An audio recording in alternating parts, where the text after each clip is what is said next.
block A can slide on a frictionless incline of angle theta and length L, kept inside an elevator going up with a uniform velocity v. Find the time taken by the block to slide down the length of the incline if it is released from the top of the incline. Question number 48 CV का देखिए, यहाँ पे क्या बोल रखा है कि यहाँ पे एक एलिवेटर आपको दिया हुआ है, ठीक है, एलिवेटर दिया हुआ है जी आपको।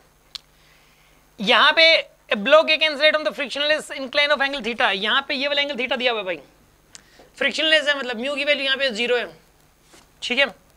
एक ब्लॉक रखा हुआ है इसके ऊपर ऐसे, A block is placed on it, block A है यहाँ पे, ठीक है। मास दे नहीं रखा है, मान लो मैंने बताया था आपको कि मतलब मैक्सिमम क्वेश्चंस में मास नहीं दिया तो एम मान लिया करो आप। यहाँ पे फ्रिक्शनलेस एंगल है थीटा और लेंथ एल है इंक्लाइन प्लेन की, ये वाली जो लेंथ है ना यहाँ पे ये एल दे रखी है आपको, यहाँ से लेके यहाँ तक की लेंथ एल दे रखी है आपको, ठीक है।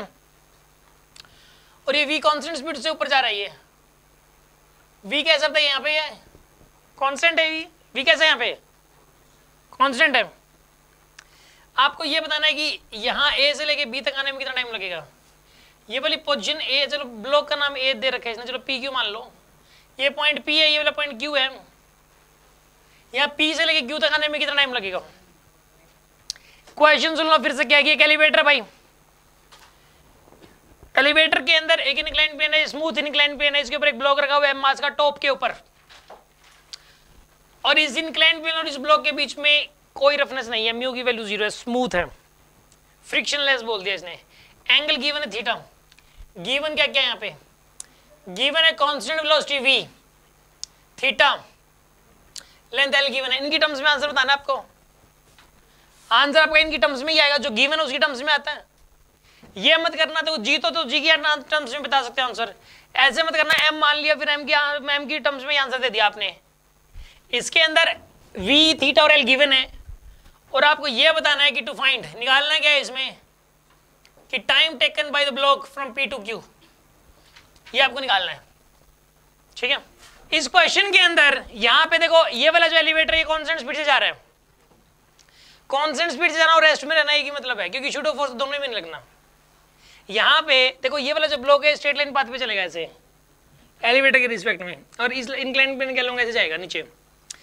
इसमें मैं कह रहा हूँ कि अगर ये वेलोसिटी ना होती है, रेस्ट में होता है, तो इसके ऊपर कोई शूट ऑफ फोर्स नहीं लगता एलिवेटर के रिस्पेक्ट में भी, ठीक है। और अभी भी क्योंकि एलिवेटर के पास एक्सेलरेशन नहीं है, एलिवेटर के पास कांस्टेंट है, कांस्टेंट वेलोसिटी है बस, कांस्टेंट वेलोसिटी, एक्सेलरेशन है ही नहीं, तो शूट ऑफ फोर्स इस पे लगेगा ही नहीं।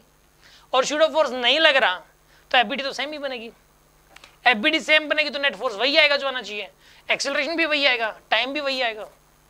मतलब इस टाइप के क्वेश्चंस में रेस्ट में रहना इस एलिवेटर का और कांस्टेंट वेलोसिटी ना, इस पर कोई भी डिफरेंस नहीं है, ठीक है ना। इसको रेस्ट में ही मान लो चाहे, क्योंकि शूट ऑफ फोर्स दोनों में नहीं लग रहा, एफबीडी दोनों में सेम बन रही है, एक्सेलरेशन दोनों में ही सेम है। अब सुनो, आप इसके एफबीडी बनाते हैं, चलो नीचे क्या लग रहा है बोलिए, mg, ठीक है ना। और बताइए, एक नॉर्मल डायरेक्शन लग रहा है इसके ऊपर ऐसे, और कोई फोर्स लग ही नहीं रहा, दो ही फोर्स लग रहे हैं बस, ये चाहे रेस्ट में रहे चाहे कांस्टेंट वेलोसिटी है। अब इस mg के दो कंपोनेंट ले लो भाई, इधर क्या आएगा mg cos theta, sorry mg sin theta, sorry mg sin theta आएगा इधर, mg sin थीटा, इधर कितना आएगा बताइए, mg cos थीटा आएगा।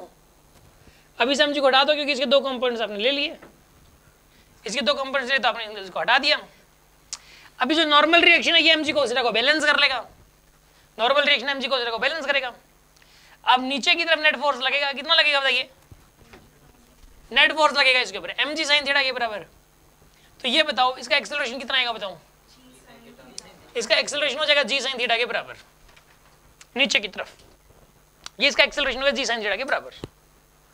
अब मुझे एक बात बताओ, इसको यहाँ p से लेके q तक आने में टाइम कितना लगेगा, s equal to ut plus half A D square लगा दो आप, s equal to ut plus half A D square. s की वैल्यू किसके बराबर आएगी यहाँ पे, l के बराबर, और u की वैल्यू कितनी आएगी 0 के बराबर। एक्सेलरेशन कितना आएगा बताओ इसका, g sin theta into time का स्क्वायर। तो यहाँ पे क्या आएगा बताइए आप, 12 divide by g sin theta is equals to T square, और t की वैल्यू कितनी आएगी बताओ, √12 बाई में g sin थीटा, आंसर है। हाँ जी, समझ आया कि नहीं आया बताओ? पक्का? ऑनलाइन वाले स्टूडेंट्स गुड।